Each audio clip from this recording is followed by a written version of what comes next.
Hello दोस्तों, channel में एक बार फिर से आपका स्वागत है। आज के वीडियो में मैं आरएसआई इंडिकेटर के बारे में बात करूंगा, जो सबसे लोकप्रिय ट्रेडिंग इंडिकेटर्स में से एक है। हम आरएसआई इंडिकेटर पर अधिक डिटेल से नजर डालेंगे और अपने व्यू को फाइन ट्यून करेंगे, ताकि आप अपने ट्रेडिंग रिजल्ट्स को बेहतर बनाने के लिए इस इंडिकेटर का उपयोग कर सकते हैं। इसलिए, यदि आपने अभी तक चैनल को सब्सक्राइब नहीं किया है, तो कृपया सब्सक्राइब करना सुनिश्चित करें और बेल आइकॉन को इनेबल करें, ताकि आप आने वाले किसी भी वीडियो को मिस न करें। खैर, यह वीडियो फॉलोइंग टॉपिक्स को कवर करेगा। हम आरएसआई के बारे में बात करेंगे और आरएसआई के बारे में कुछ बेसिक आइडियाज सीखेंगे। फिर हम आरएसआई के पीछे की कैलकुलेशन पर चर्चा करेंगे और समझेंगे कि एक ट्रेडर के लिए इसका क्या मतलब है। इसके अलावा हम आरएसआई के सिग्निफिकेंस को देखेंगे, या ये क्या है जो आरएसआई को एक बेहतर इंडिकेटर बनाता है। हम कन्वेंशनल आरएसआई की लिमिटेशंस या उन गलतियों के बारे में भी बात करेंगे जो ट्रेडर्स अक्सर आरएसआई के साथ करते हैं। फिर हम एंड्रू कार्डवेल के आरएसआई मॉडल पर चर्चा करेंगे और बेहतर आरएसआई सेटिंग के लिए इसे मॉडिफाई करें। उसके बाद हम आरएसआई के विभिन्न यूजर्स के बारे में बात करेंगे और अंत में हम 3 आरएसआई ट्रेडिंग स्ट्रैटेजीज पर चर्चा करके वीडियो को समाप्त करेंगे, जिनका आप मार्केट में उपयोग कर सकते हैं। तो बिना समय गवाए चलिए शुरू करते हैं। आरएसआई का मतलब रिलेटिव स्ट्रेंथ इंडेक्स है और यह जे वेल्स वाइल्डर द्वारा डेवलप्ड एक मोमेंटम इंडिकेटर है। बेसिकली, आरएसआई एक ऑसिलेटिंग टाइप इंडिकेटर है जो एक फिक्स्ड सेट ऑफ वैल्यूज या रेंजेस के बीच ऊपर और नीचे चलता है। आरएसआई इंडिकेटर के वैल्यूज 0 और 100 के बीच ऑसिलेट करते हैं। इसका मतलब यह है कि यह कभी भी 0 से नीचे नहीं जा सकता है और यह कभी भी 100 से ऊपर नहीं जा सकता है। चूंकि आरएसआई एक मोमेंटम इंडिकेटर है, यह मापता है कि प्राइस कितनी तेजी से चलती है।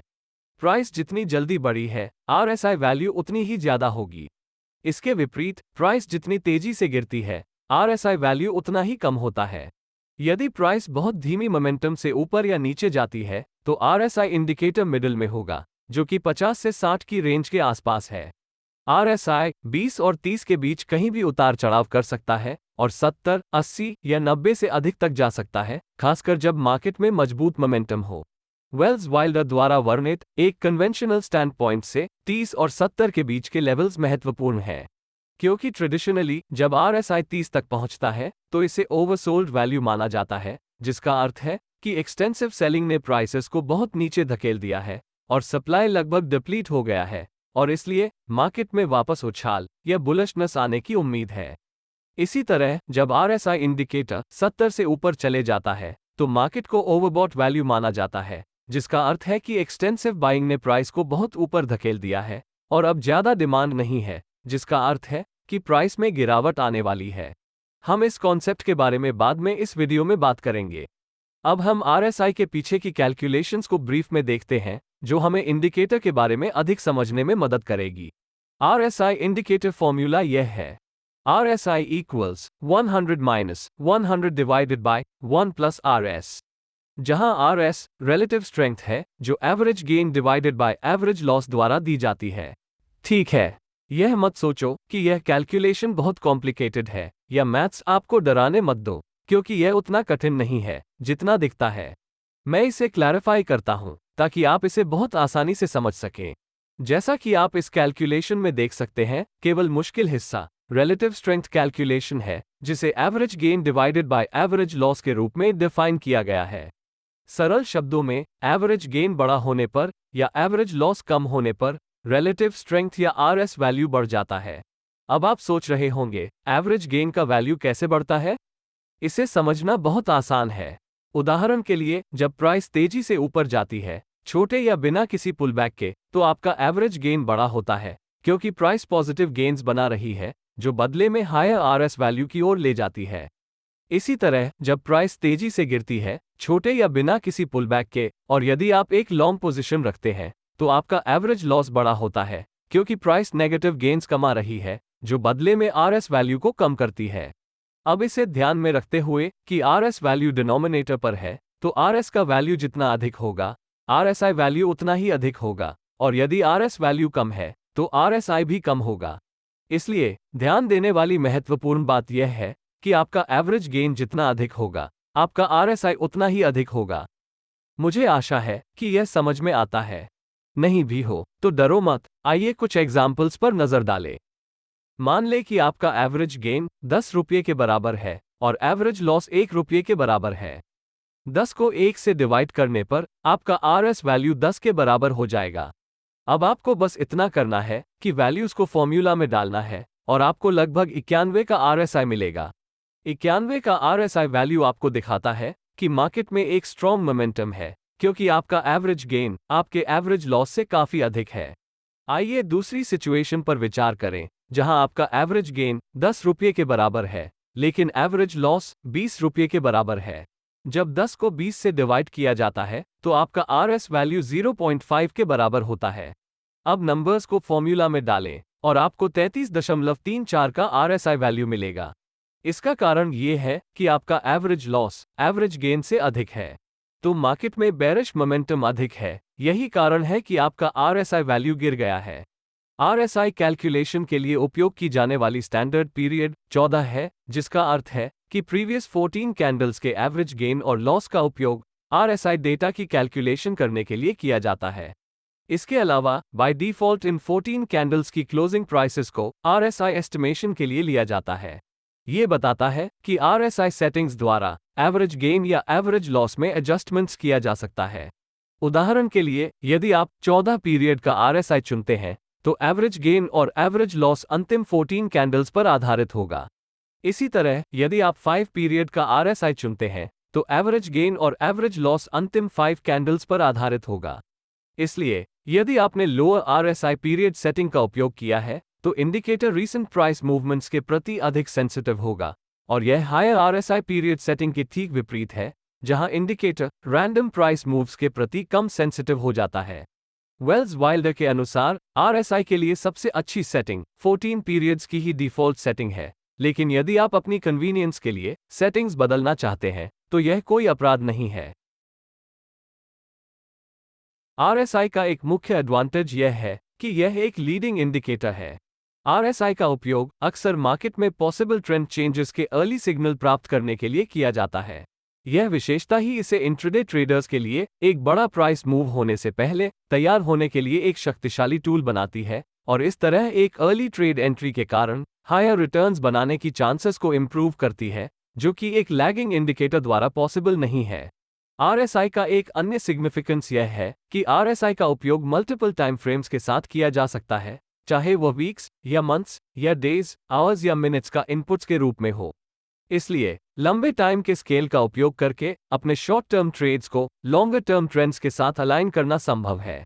इसका मतलब यह है कि यदि मंथली आरएसआई रीजनेबली लो है लेकिन बढ़ रहा है, तो डेली आरएसआई पर बाय सिग्नल के सफल होने की अधिक संभावना है। इसी तरह एक हायर लेकिन फॉलिंग मंथली आरएसआई बताता है कि डेली आरएसआई में एक बाय सिग्नल संभवतः एक गलत इंडिकेशन है। जब आप आरएसआई के साथ मल्टीपल टाइम फ्रेम्स पर अपना एनालिसिस करते हैं तो आप ऐसी इनसाइट्स पा सकते हैं। और अंत में एक मोमेंटम इंडिकेटर होने के नाते आरएसआई को यह पहचानने की महाशक्ति मिलती है कि कब मोमेंटम बढ़ रहा है और कब मोमेंटम का लॉस हो रहा है। हम इसके बारे में और बात करेंगे जब हम बाद में आरएसआई के यूजेस पर चर्चा करेंगे। यदि 14 पीरियड का आरएसआई 30 लेवल से नीचे है तो यह आपको बता रहा है कि प्रीवियस 14 डेज या प्रीवियस 14 कैंडल्स में प्राइसेस में बहुत गिरावट आई है और मजबूत बेरिश मोमेंटम है और मार्केट ओवरसोल्ड है। उस अर्थ में मार्केट में जोरदार गिरावट आई है, लेकिन इसका किसी भी तरह से यह मतलब नहीं है कि मार्केट जल्द ही किसी भी समय रिबाउंड करेगा, या सिर्फ इसलिए कि यह ओवरसोल्ड है इसका मतलब यह नहीं है कि मार्केट ऊपर जाएगा। यह एक गलती है जो कई ट्रेडर्स करते हैं। उन्हें लगता है कि सिर्फ इसलिए कि आरएसआई इंडिकेटर ओवरसोल्ड है इसका मतलब है कि यह खरीदने का समय है, या सिर्फ इसलिए कि आरएसआई इंडिकेटर ओवरबॉट है ये शॉर्ट करने का समय है। वास्तव में जो इंडिकेटर आपको बता रहा है वो ये है कि मार्केट में मजबूत मोमेंटम है। यदि मार्केट ओवरबॉट है तो यह आपको बता रहा है कि मजबूत बुलिश मोमेंटम है, और अगर यह ओवरसोल्ड हुआ है तो यह आपको बता रहा है कि स्ट्रॉन्ग बेरिश मोमेंटम है। यही समझने की महत्वपूर्ण बात है। एक बार फिर सिर्फ इसलिए खरीदने की गलती न करें क्योंकि आरएसआई ओवरसोल्ड है, क्योंकि जो ओवरसोल्ड है वो अधिक ओवरसोल्ड भी हो सकता है। इसलिए यदि आप चार्ट्स को अधिक बारीकी से देखते हैं तो आप देखेंगे कि रियल मोमेंटम मूव तब होती है जब प्राइस 70 के लेवल से ऊपर चली जाती है और एक मजबूत तरीके से ऊपर की ओर बढ़ जाती है, या जब ये 30 ओवरसोल्ड लेवल से नीचे जाती है, तो एक बहुत मजबूत बेरिश प्राइस मूव होती है। तो इस बात का ध्यान जरूर रखें। RSI के साथ एक और समस्या यह है कि यदि प्राइस एक रेंज में रहती है, तो ये बहुत सारे मिसलीडिंग सिग्नल्स जनरेट कर सकता है। इसलिए जब प्राइस कंसोलिडेट हो रही हो या रेंज बाउंड हो, तो RSI सिग्नल्स पर भरोसा करने से बचना बेहतर है। RSI के साथ एनालिसिस करते समय नए ट्रेडर्स को सिखाया जाने वाला पहला लेसन ये है कि ओवरबॉट और ओवरसोल्ड लेवल्स का ट्रेड कैसे किया जाए। नए ट्रेडर्स को सिखाया जाता है कि जब RSI 70 या उससे अधिक तक पहुंचता है, तो यह एक लॉन्ग पोजीशन से बाहर निकलने या एक शॉर्ट पोजीशन पर एंट्री करने का अवसर होता है। इसी तरह से यदि RSI 30 या उससे कम हो जाता है, तो ये शॉर्ट पोजीशन को कवर करने या लॉन्ग पोजीशन खोलने का अवसर है। ये समझना महत्वपूर्ण है कि RSI को ऐसे समय में डिजाइन किया गया था जब मार्केट्स बहुत अधिक रेंज बाउंड थे। ये चार्ट 1975 से 1980 तक S&P 500 को दर्शाता है, और आप स्पष्ट रूप से देख सकते हैं कि मार्केट ज्यादातर समय के दौरान रेंज बाउंड होते हैं। हुई एक्सटेंसिव रेंजर्स के इस पर्सपेक्टिव से RSI एक शक्तिशाली टूल की तरह लग रहा था, और एक ओवरसोल्ड RSI को खरीदने और एक ओवरबॉट RSI को बेचने का सजेशन उस समय एक रिलायबल और प्रॉफिटेबल स्ट्रैटेजी की तरह लगता है। लेकिन 21वीं सेंचुरी में कंप्यूटर्स, इंटरनेट, एल्गोस और अन्य चीजों के साथ बहुत कुछ बदल गया है। मार्केट अब हमेशा लेकर नहीं रहे हैं, तो RSI को भी मॉडिफिकेशंस की जरूरत है। इस पर्पस के लिए आप या तो एंड्रू कार्डवेल या कॉन्स्टेंस ब्राउन का फॉलो कर सकते हैं। फिलहाल मैं एंड्रू कार्डवेल के RSI मॉडल का पालन करूंगा। एंड्रू कार्डवेल के अनुसार 5 प्रकार की relative strength index range shifts हैं जो अंडरलाइंग एसेट की ट्रेंड को निर्धारित करने में मदद करती हैं। पहला प्रकार बुलिश रेंजर्स है। ये देखा गया है कि एक बुलिश रेंज में RSI 40 to 80 लेवल्स के बीच में ऑसिलेट करता है। तो इस आइडिया को ध्यान में रखते हुए जब RSI 40 तक पहुंचता है, तो यह एक ओवरसोल्ड जोन होता है, और जब भी RSI 80 तक पहुंचता है, यह एक ओवरबॉट जोन होता है। दूसरी रेंज सुपर बुलिश रेंज है। सुपर बुलिश रेंज में हालांकि RSI 60 to 80 जोन्स के बीच ऑसिलेट करता है। इसलिए जब भी RSI 60 से 65 तक पहुंचता है या इससे ऊपर जाता है, तो ये खरीदने का एक अच्छा अवसर है, और इसकी बहुत संभावना है कि मार्केट इन लेवल से बाउंस बैक कर सकता है, जिससे हायर प्राइस मूवमेंट्स के लिए एक सपोर्ट लेवल बनता है। तीसरा बेरिश रेंज है। ये देखा गया है कि बेरिश रेंज में RSI 20 to 65 जोन्स के बीच ऑसिलेट करता है। अकॉर्डिंगली जब RSI 60 to 65 जोन तक पहुंचता है, तो यह अब एक ओवरबॉट एरिया है, या दूसरे शब्दों में यह RSI पर एक अच्छे सेलिंग पॉइंट के रूप में कार्य करता है। और जब RSI 20 तक पहुंचता है, तो यह अब एक ओवरसोल्ड जोन है। चौथी रेंज सुपर बेरिश रेंज है। RSI सुपर बेरिश रेंज में 20 to 40 जोन के बीच ऑसिलेट करता है। जब भी RSI 40 के लेवल्स पर पहुंचता है, तो ये 20 RSI लेवल्स को टारगेट के रूप में रखते हुए बेचने का एक अच्छा अवसर होता है, क्योंकि 40 का लेवल अब प्राइस मूवमेंट्स के लिए एक रेजिस्टेंस लेवल के रूप में कार्य करेगा। अंतिम रेंज साइडवेज रेंज है। साइडवेज रेंज में ये देखा गया है कि RSI 40 से 60-65 जोन के बीच ऑसिलेट करता है, जो हमें यह निर्धारित करने में मदद करता है कि मार्केट साइडवेज या रेंज बाउंड है। इन रेंज शिफ्ट सिनारियोज में हमने 5 पॉइंट्स की एडिशनल रेंज ली है, जैसे 60 to 65, और ऐसा इसलिए है क्योंकि कुछ स्टॉक्स में रेजिस्टेंस के रूप में 65 के लेवल काम करते हैं और अन्य स्टॉक्स में 60 लेवल रेजिस्टेंस जैसा काम करते हैं। इसलिए हायर और लोअर साइड्स के लिए RSI रेंज में 5 पॉइंट्स की टॉलरेंस लिया जाता है। RSI रेंज शिफ्ट का ये लॉजिक सभी प्रकार के चार्ट्स के साथ अच्छी तरह से काम करता है, चाहे वो इंडेक्स, स्टॉक्स, कमोडिटीज, करेंसीज आदि हो। यह इन सभी प्रकार के चार्ट्स पर लागू होता है। अब हम इस रेंज शिफ्ट फिनोमेनन को चार्ट में अप्लाई करेंगे और इसकी उपयोगिता देखेंगे। इस चार्ट को देखें, जहां हम bullish range, super bullish range और साइडवेज रेंज को समझेंगे। बुलिश रेंज को एक ब्लू बॉक्स की मदद से रिप्रेजेंट किया गया है, जहां RSI 40 to 80 की रेंज के बीच ऑसिलेट करता है, जहां 80 ओवरबॉट कंडीशन है और 40 ओवरसोल्ड कंडीशन है। जैसा कि चार्ट में देखा गया है, जब भी RSI 80 जोन को छूता है, प्राइस अपनी मोमेंटम को स्लो डाउन कर देती है और नीचे गिर जाती है। चार्ट में अगला हरा बॉक्स एक सुपर बुलिश रेंज को इंगित करता है, जिसके तहत RSI 60 to 80 की रेंज के बीच ऑसिलेट करता है। ये स्पष्ट है कि इस स्टेज के दौरान स्टॉक ने एक स्ट्रॉन्ग अप मूव दी है। हालांकि साइडवेज मार्केट को एक लाल बॉक्स की मदद से दिखाया गया है, जहां RSI 40 से 60-65 जोन्स के बीच ऑसिलेट करता है। यहां स्टॉक की प्राइस साइडवेज मूव करने या एक रेंज के भीतर रहने की उम्मीद है, और एक ट्रेडर के रूप में आप RSI में बहुत सारे उतार चढ़ाव देख सकते हैं। अगला चार्ट एक बेरिश रेंज दर्शाता है, जिसे वायलेट बॉक्स की मदद से हाईलाइट किया गया है। यहां RSI 60 to 65 से 20 जोन की रेंज के बीच ऑसिलेट करता है, जहां 60 to 65 ओवरबॉट कंडीशन के रूप में कार्य करता है और 20 ओवरसोल्ड कंडीशन है। और अंत में ये चार्ट एक सुपर बेरिश रेंज को इंगित करता है, जैसा कि लाल रंग में हाईलाइट किया गया है, जहां RSI 40 to 20 रेंज के बीच ऑसिलेट करता है, और यह सजेस्ट करता है कि एक मजबूत डाउन मूव संभव है। मुझे उम्मीद है कि RSI रेंज शिफ्ट की कॉन्सेप्ट अब क्लियर हो गई है। आप RSI को एक ट्रेंड फिल्टर की तरह उपयोग कर सकते हैं। तो आप RSI इंडिकेटर को ट्रेंड की डायरेक्शन में ट्रेड करने के लिए ट्रेंड फिल्टर के रूप में उपयोग करें। ऐसा करने के लिए आपको RSI सेटिंग्स के साथ थोड़ा खेलना होगा। शुरुआत के लिए आप क्या कर सकते हैं कि अपनी RSI सेटिंग को 200 पीरियड में बदल दें। इस सेटिंग का मतलब है कि RSI इंडिकेटर पिछले 200 कैंडल्स की क्लोजिंग प्राइसेस कंसिडर करेगा, ताकि एवरेज गेन से लेकर एवरेज लॉस को मेजर की जा सके। इसका प्रॉपर लॉजिक निकालने के लिए हम 50 लेवल द्वारा दर्शाई गई RSI मिडलाइन का उपयोग कर सकते हैं। मिडलाइन क्या दर्शाती है कि यदि RSI 50 से ऊपर है, तो इसका मतलब है कि एवरेज गेन किसी पर्टिकुलर पीरियड में एवरेज लॉस से अधिक है। और अगर RSI 50 से नीचे है, तो इसका मतलब है कि एवरेज गेन किसी गिवन पीरियड में एवरेज लॉस से कम है। इसलिए यदि पिछले 200 कैंडल्स पर एवरेज गेन एवरेज लॉस से अधिक है, तो आप कल्पना कर सकते हैं कि RSI इंडिकेटर 50 से ऊपर होगा, क्योंकि लॉस की तुलना में अधिक गेन है। इसी तरह अगर पिछले 200 कैंडल्स में एवरेज लॉस एवरेज गेन से अधिक है, तो आपका RSI इंडिकेटर 50 से नीचे होगा। इसलिए RSI इंडिकेटर का उपयोग लॉन्ग टर्म ट्रेंड फिल्टर के रूप में किया जा सकता है।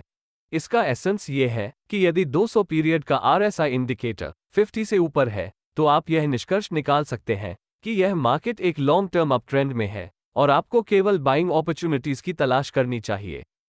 और अगर 200 पीरियड का RSI इंडिकेटर 50 से नीचे है, तो आप यह निष्कर्ष निकाल सकते हैं कि यह market long term down trend में है और आप केवल सेलिंग अपॉर्चुनिटीज की तलाश कर सकते हैं।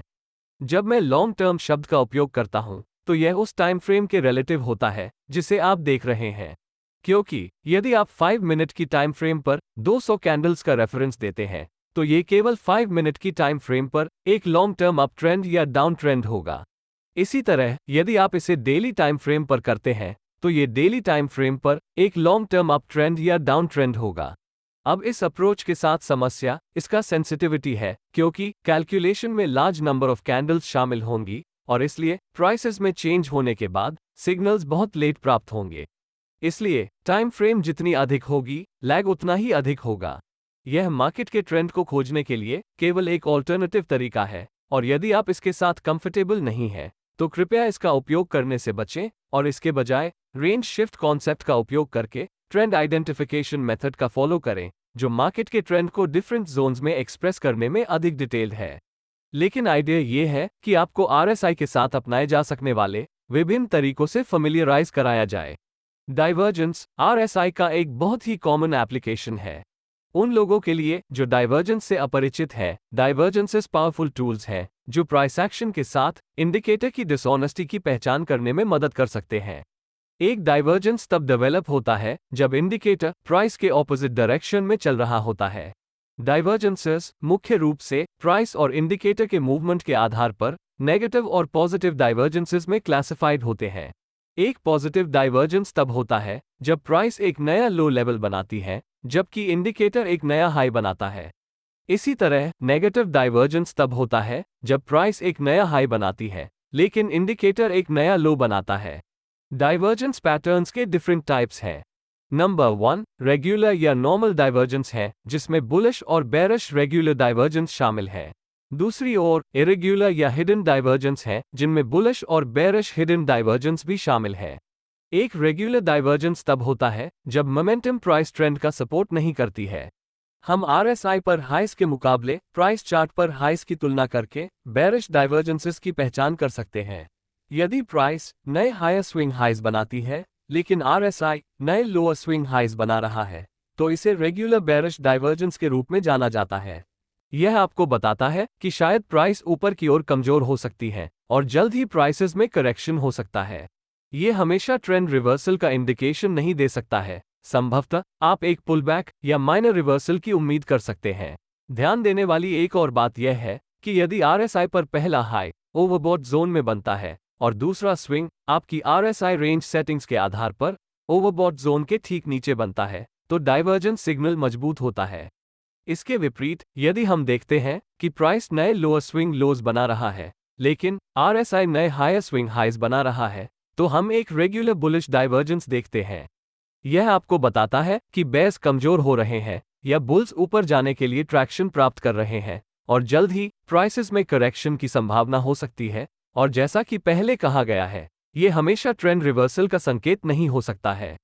सबसे अधिक संभावना है कि आप अपसाइड की ओर एक पुलबैक या माइनर रिवर्सल की उम्मीद कर सकते हैं।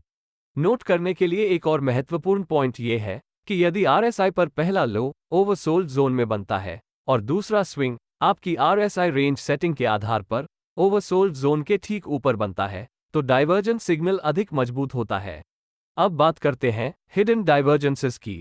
एक हिडन डाइवर्जेंस तब होता है जब मोमेंटम प्राइस ट्रेंड के विपरीत होने के बावजूद ट्रेंड बनी रहती है। हिडन डाइवर्जेंसेस के मामले में इसका मतलब यह नहीं है कि कुछ छुपा रहा है। इसके बजाय यह इस फैक्ट को छुपा रहा है कि ट्रेंड जारी रहने वाली है। इस विचार का उपयोग या कंसिडरेशन केवल तभी किया जाना चाहिए जब यह डोमिनेंट ट्रेंड का हिस्सा हो, जिसका अर्थ है कि मार्केट में एग्जिस्टिंग ट्रेंड बेरिश होनी चाहिए। इसलिए एक हिडन बेरिश डाइवर्जेंस तब होता है जब प्राइस लोअर हाइज बनाता है, लेकिन आरएसआई हायर हाइज बनाता है। जब हिडन बुलिश डाइवर्जेंस की बात आती है, एक हिडन बुलिश डाइवर्जेंस तभी रेलेवेंट होता है जब डोमिनेंट ट्रेंड एक अप ट्रेंड हो। हिडन बुलिश डाइवर्जेंस की पहचान करने के लिए हमें यह देखने की जरूरत है कि प्राइसेस हायर लोज बना रही हैं, जबकि आरएसआई नया लोअर लोज बनाता है। यह आपको बताता है कि आरएसआई द्वारा निहित बढ़ती बेरिश मोमेंटम के बावजूद ट्रेंड स्ट्रक्चर बनी रही। इसलिए हिडन डाइवर्जेंस बार्गेन या डिस्काउंट वैल्यूएशन पर एक बुलिश ट्रेंड में शामिल होने का अवसर देता है। मैं कहूंगा कि यदि आप चार्ट को ठीक से पढ़ सकते हैं, तो स्विंग ट्रेड्स को प्रभावी ढंग से अप्लाई करने के लिए डाइवर्जेंस एक अच्छा टूल है। लेकिन मैं डाइवर्जेंस से जुड़ी किसी भी स्ट्रैटेजी के बारे में बात नहीं करूंगा, क्योंकि यह पहले से ही बहुत कॉमन है और बहुत सारे वीडियोस अवेलेबल हैं। इसलिए मेरा सजेशन है कि आप ट्रेड एंट्रीज के लिए कैंडलस्टिक्स का उपयोग करने वाली आरएसआई डाइवर्जेंस स्ट्रैटेजीज के बारे में अधिक जानें। और अंत में हम 3 आरएसआई स्ट्रैटेजीज के बारे में बात करेंगे। पहली स्ट्रैटेजी मल्टी टाइम फ्रेम्स पर रेंज शिफ्ट और इन्फ्लेक्शन पॉइंट है। दूसरी स्ट्रैटेजी आरएसआई के साथ 2 मूविंग एवरेजेस है और आखिरी strategy RSI trend line break है। जैसा कि हमने कार्डवेल मॉडल से समझा है, एक बुलिश मार्केट में और एक बेरिश मार्केट में आरएसआई इंडिकेटर के लिए अलग अलग रेंजर्स हैं। इसलिए 70-30 रिलेटिव स्ट्रेंथ इंडेक्स के बजाय हम इस पर्टिकुलर स्ट्रैटेजी के लिए आरएसआई इंडिकेटर के लिए 60-40 रेंज का उपयोग करेंगे। आरएसआई इंडिकेटर के रेंज 40 to 80 है, जिसका उपयोग बुलिश मार्केट को इंडिकेट करने के लिए किया जाता है, और बेरिश मार्केट के लिए 65 to 20 के बीच की रेंज होती है। इसलिए जब भी मार्केट बेरिश होता है, तो यह ऊपर की ओर 60 to 65 के लेवल्स को पार नहीं कर पाएगा, जिसका अर्थ है कि यह एक रेजिस्टेंस लेवल के रूप में कार्य करेगा। और जब भी मार्केट बुलिश ट्रेंड में होगा, आरएसआई 40 लेवल से नीचे नहीं जा पाएगा, जिसका अर्थ है कि यह 40 लेवल एक मजबूत सपोर्ट लेवल के रूप में कार्य करेगा। साथ ही रेंज शिफ्ट की इस कॉन्सेप्ट को किसी भी टाइम फ्रेम में अप्लाई किया जा सकता है, चाहे इंट्राडे, डेली, वीकली आदि। विचार यह है कि जब मंथली और वीकली आरएसआई 60 के लेवल से ऊपर हो, तो स्पष्ट रूप से एक बुलिश ट्रेंड का संकेत मिलता है। लेकिन जब आरएसआई इंडिकेटर डेली चार्ट में 40 लेवल्स पर सपोर्ट लेता है, तो इसे एक इन्फ्लेक्शन पॉइंट कहा जाता है, जो एक बहुत अच्छा सेटअप है, क्योंकि प्राइस वापस बाउंस बैक कर सकती है और शायद ये 40 के लेवल से नीचे नहीं जाएगी। क्योंकि 40 का लेवल एक सपोर्ट लेवल के रूप में कार्य करेगा। जब एक बुलिश कैंडल 40 RSI लेवल पर बनता है तो प्राइसेस में राइज आ सकता है और आप स्टॉक खरीद सकते हैं। स्टॉप लॉस इस मामले में उस बुलिश कैंडलस्टिक के निचले हिस्से में रखा जा सकता है जहां से मूवमेंट शुरू हुआ था, और पहला टारगेट 60 RSI लेवल हो सकता है। इसके विपरीत जब मंथली और वीकली RSI 40 के लेवल से नीचे होता है तो स्पष्ट रूप से मार्केट में बेरिश ट्रेंड का संकेत मिलता है। लेकिन जब RSI इंडिकेटर डेली चार्ट में 60 के लेवल पर सपोर्ट लेता है, एक इन्फ्लेक्शन पॉइंट बनाता है। ये दर्शाता है कि प्राइस वापस गिर सकती है और 60 से ऊपर नहीं जाएगी, क्योंकि 60-65 का लेवल्स मजबूत सपोर्ट के रूप में कार्य करेगा। इसलिए यदि 60 RSI लेवल्स पर एक बेरिश कैंडल बनता है तो प्राइसेस वहां से वापस गिर सकती हैं और आप शॉर्टिंग अपॉर्चुनिटीज के लिए स्टॉक में एंटर कर सकते हैं। स्टॉप लॉस इस मामले में भी उस बेरिश कैंडलस्टिक के ऊपर रखा जा सकता है जहां प्राइस डिक्लाइन शुरू हुई थी, और पहला टारगेट 40 RSI लेवल हो सकता है। इन शॉर्ट, विचार यह है कि दो बड़ी टाइम फ्रेम्स में ओवरऑल मार्केट ट्रेंड का पता लगाया जाए। यदि दोनों लॉन्गर पीरियड RSI एक पर्टिकुलर ट्रेंड का संकेत देते हैं और लोअर टाइम फ्रेम पर RSI एक इन्फ्लेक्शन पॉइंट बना रहा है, तो यह एक ट्रेड अपॉर्चुनिटी का एक अच्छा इंडिकेशन है।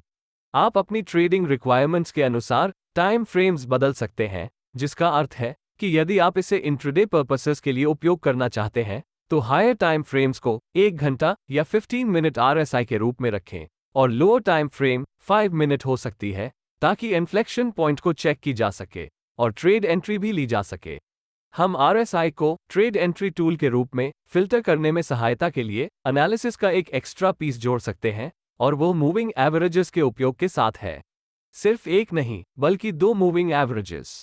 मूविंग एवरेज को प्राइस चार्ट पर प्लॉट नहीं किया जाता है, लेकिन इसे सीधे RSI इंडिकेटर में ही जोड़ा जाता है। चिंता न करें, यदि आपके पास ट्रेडिंग व्यू का पेड वर्जन नहीं है तो आप उमर ओस्कल द्वारा RSI विद मूविंग एवरेजेस नाम की इस कम्युनिटी स्क्रिप्ट का उपयोग कर सकते हैं। ये ठीक काम करता है। अब आपको शक हो सकता है, 2 मूविंग एवरेजेस हमें ट्रेडिंग डिसीजंस लेने में कैसे मदद कर सकते हैं, जो खुद एक लैगिंग इंडिकेटर है। लेकिन सबसे पहले हमें अपने मूविंग एवरेज की सेटिंग को एडजस्ट करना होगा। ब्लैक कलर का moving average slow moving average है, जिसमें 33 पीरियड्स है, और ऑरेंज कलर का moving average fast moving average का प्रतिनिधित्व करता है, जो कि 14 पीरियड के RSI पर प्लॉट किया गया 13 पीरियड मूविंग एवरेज है। 2 मूविंग एवरेज का उपयोग करने का बेसिक आइडिया स्लो और फास्ट मूविंग एवरेजेस के बीच क्रॉसओवर्स की तलाश करना है। इसलिए यदि आप चाहें तो फ्लेक्सिबल हो सकते हैं और इंडिकेशंस की सेंसिटिविटी को एडजस्ट करने के लिए 20 और 9 मूविंग एवरेजेस जैसी विभिन्न सेटिंग्स का उपयोग कर सकते हैं। इसके अलावा ये वास्तव में कोई फर्क नहीं पड़ता कि आप सिंपल मूविंग एवरेज या एक्सपोनेंशियल मूविंग एवरेज का उपयोग करते हैं। लेकिन इस इंडिकेटर में तेज यानी 13 पीरियड वाला एवरेज एक सिंपल मूविंग एवरेज है, जबकि धीमा यानी 33 पीरियड वाला एवरेज एक एक्सपोनेंशियल मूविंग एवरेज है। ट्रेड आइडिया काफी सरल है। देखें कि RSI कब नीचे से दोनों मूविंग एवरेज से ऊपर जा रहा है। RSI का ये क्रॉसओवर 50 के लेवल से नीचे हो तो बेहतर है। अब आपको सतर्क रहना होगा और ऑब्जर्व करना होगा कि क्या मूविंग एवरेज एक साथ करीब आ रहे हैं, और यदि fast moving average slow 33 period के मूविंग एवरेज से ऊपर क्रॉस हो जाता है तो आप लॉन्ग ट्रेड्स को लेने देख सकते हैं। लेकिन यह भी ध्यान रखें कि आपको मूविंग एवरेज के स्लोप को भी देखना होगा, ताकि यह पता लगाया जा सके कि प्राइस मूव सिग्निफिकेंट होने वाला है या नहीं।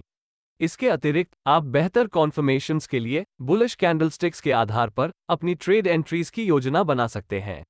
सेल साइड पर भी ऐसा ही सेटअप है। देखें कि जब RSI ऊपर से दोनों मूविंग एवरेज से नीचे जा रहा है, RSI का ये क्रॉस अंडर 50 लेवल या मिड लाइन से ऊपर हो तो बेहतर है। अब आपको सतर्क रहना होगा और ऑब्जर्व करना होगा कि क्या मूविंग एवरेज एक साथ करीब आ रहे हैं, और यदि फास्ट मूविंग एवरेज ऊपर से स्लो 33 पीरियड एवरेज से नीचे आ जाता है तो आप शॉर्ट ट्रेड्स लेने की सोच सकते हैं। जैसा कि पहले मेंशन किया गया है, आपको मूविंग एवरेज के स्लोप को भी देखना होगा ताकि यह पता लगाया जा सके कि प्राइस मूव सिग्निफिकेंट होने वाला है या नहीं। इसके अलावा एडिशनल कॉन्फर्मेशंस जैसे प्राइस एक्शन और बेरिश कैंडलस्टिक्स का उपयोग करना सुनिश्चित करें। आप इस स्ट्रैटेजी का उपयोग इंट्राडे और शॉर्ट टर्म ट्रेड्स के लिए प्रभावी ढंग से कर सकते हैं। ये ध्यान रखना दिलचस्प है कि RSI इंडिकेटर और प्राइस चार्ट लगभग साथ साथ चलते हैं। जिस तरह हम प्राइस चार्ट में ट्रेंड लाइन को अप्लाई करते हैं, उसी तरह हम RSI में ट्रेंड लाइन को प्लॉट कर सकते हैं। चूंकि RSI एक मोमेंटम ऑसिलेटर है, एक ट्रेंड लाइन आपको मोमेंटम की डायरेक्शन निर्धारित करने में मदद करेगी। आपको बस इतना करना है कि RSI चार्ट पर टॉप्स और बॉटम्स कनेक्ट करना है और ट्रेंड लाइन ब्रेक का ट्रेड करना है। RSI अप ट्रेंड लाइन खींचने के लिए आपको आमतौर पर RSI लाइन पर 3 या अधिक हाई स्विंग लो पॉइंट्स को कनेक्ट करना होगा, जैसे ही यह बढ़ता है। इसी तरह RSI लाइन पर 3 या अधिक लोअर स्विंग हाई पॉइंट्स को जोड़कर एक डाउन ट्रेंड लाइन तैयार की जाती है, जैसे ही यह गिरती है। ध्यान दें कि ट्रेंड लाइन बनाना कुछ हद तक सब्जेक्टिव है। आप जिस गाइडलाइन का उपयोग कर सकते हैं, वो पहले 3 या अधिक पॉइंट्स को जोड़ना है और फिर सपोर्ट और रेजिस्टेंस लेवल्स को देखने के लिए लाइन को एक्सटेंड करना है। जब ट्रेंड लाइन ब्रेक हो जाती है, तो यह आपको दिखाता है कि मोमेंटम वापस शिफ्ट हो गई है। उदाहरण के लिए, एक अप ट्रेंड RSI लाइन के मामले में जो 3 या अधिक स्विंग लोज को जोड़ती है, RSI इंडिकेटर एक सपोर्ट लेवल की तरह काम करता है। अब जब ट्रेंड लाइन ब्रेक हो जाती है, तो इस बात की अधिक संभावना है कि RSI में फर्दर मूव होने पर यह लाइन अब एक रेजिस्टेंस की तरह काम करेगी। सबसे अधिक संभावना है कि RSI ट्रेंड लाइन पर होने वाली रैली वापस स्विंग को रिजेक्ट कर देगी और RSI नीचे की ओर गिर जाएगी, जो एक डाउनसाइड मोमेंटम का संकेत देगी। इस मामले में जब प्राइस RSI ट्रेंड लाइन से नीचे ब्रेक हो जाती है, तो आप एक शॉर्ट ट्रेड में एंटर कर सकते हैं या फिर इंतजार कर सकते हैं कि प्राइस एक बार फिर ट्रेंड लाइन पर वापस आ जाए और फिर ट्रेंड लाइन से रिजेक्शन के बाद एक ट्रेड पोजीशन में एंटर करें।